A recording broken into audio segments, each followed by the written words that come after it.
We're just going to talk about emergencies, especially engine out. We practice this a lot as worst case scenario. Being prepared, and it doesn't matter if you're a private pilot or a student pilot in training for your private pilot. If you're a private pilot, doing a flight review. If you're a commercial pilot, we all need to be spun up in the aircraft we're flying in for what happens in an emergency and how do we deal with it. So this one we're gonna cover is like what happens if in flight you had like a catastrophic engine problem and there's no power left. So what do you do? So the acronym that I teach and was taught before, and it's easy to remember. I even have it placarded in each of these planes to help you remember it, is alarms. So alarms, I'll spell it out here and then I'll say what each component is. Hopefully it helps you remember it in this aircraft or in another aircraft if you ever had a problem, what to do. So first of all, if you ever had like an engine roughness problem, this does not call for, hey, the engine's running rough, like I need to land in a field somewhere. If you have any power whatsoever, use what power you have to get to an airport. I've seen people make real emergencies out of stuff that wasn't an emergency because of decision making. So think about that. Engine roughness, check your fuel, check your primer line, make sure it's locked in place, switch tanks, check your mixture, check your carburetor heat if it's running rough too. So anyways, this is not that case though. We're saying the engine stopped. So we need to do something about it. So first thing we do to give us the most options of good places to land is we pitch for our best glide speed. So airspeed is the first A in alarms.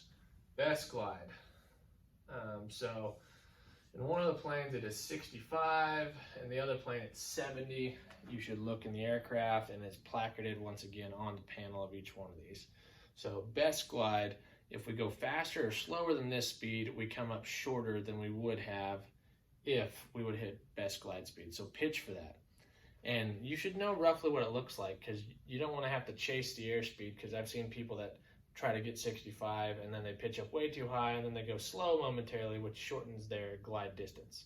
So find best glide, trim it out so it's not much work to hold it. And then we're going to move on to L. L stands for landing spot. So find a place to land. Couple different big variables. One is make sure that you know where the wind's coming from. That can be critical. Obviously, we want to land into the wind just like we would take off or land on a runway if possible. So think about that. Two is find places that are going to be the safest to walk away from. So I do like highways because it's a long, flat surface. You're also close to help if you landed. And dirt roads can work too. You got to watch out for power lines. You would much rather land in a field than get obviously tangled up in some power line. But I do like roads, and a lot of the power lines are far enough away that if you put it right on the road, that would be a very safe place. Fields are great, but I've also heard, in field, if you got a good open field, I would not use that. But I've also been told that, hey, if it looks rough down there, like if you're looking at the grass in a pasture, if it looks rough, it is rough. And if it looks smooth, it's rough. So I've heard that, passed it on to tons of students. Just know if you're landing in a field, it's not going to be smooth and like a grass runway that we're going to get to go to. It may be decent, but chances are it's kind of rough.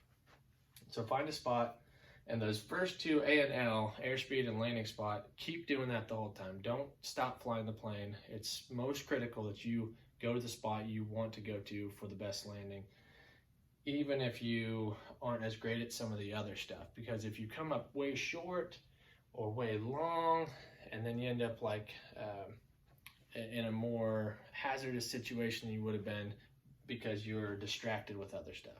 So fly it where you want to go. That is super critical.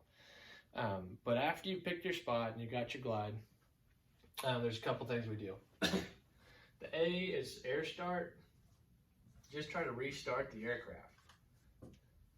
If the engine shut down and you're not sure why, you know, sometimes it's switching fuel tanks. I've seen emergency landings nearby here that like landed on a highway, and it wasn't a Cessna, but turns out they started a fuel in one tank, and when they got down, they just switched the tank and started the plane. So make sure that you check, like if you're not sure why it died, make sure you don't have the fuel selector in the wrong position, or the mixture is too lean, or the primer line is loose and it's just kind of throwing gas in there and it's like coughing and sputtering because making it into the cylinders through different means. So try to restart it, check all that stuff. The prop blade could be still spinning. Just make sure the magnetos are on both. If it's not spinning, you can hit the starter, you know, give it a shot. If it would start back up, fly to the first available airport and land. Obviously don't continue on if you're headed somewhere. Next would be, if the air start doesn't work, R&M is radios and mayday. So radios and mayday go together. A couple things. So radios, I would squawk 7700 on your transponder, and 7700 is the emergency squawk code. You will show up bright on ATC's radar screen. They can send help. You will get a lot of attention by doing that. The other thing is you can make a mayday call. I personally would make it on the local channel first, especially if you know someone's nearby. So, and you would say mayday, mayday, mayday. That's going to get all the attention on the airways to you. Give them your location, what you're doing, if you're making an emergency landing, and how many people are on board, you know, just so you can get help, basically. You can still do this on 121.5, that frequency as well. That's emergency frequency. Now there is, it's not monitored as much as it used to be whenever I was first learning. So that's why I said I would probably make my first call with the local CTAF and then go to 121.5 after that. So do that stuff. That's gonna tell people where you're at, draw attention to yourself so that you can get help. Last thing is S, which is secure the plane. So that means we know we're landing off airport somewhere. We want to not make things worse by like not preparing for, you know, a fire type situation. So if you can't start the airplane, shut your fuel off, get the mixture out. So less of a chance that the fuel from the tanks is still going to go to the engine or something if there was a fire.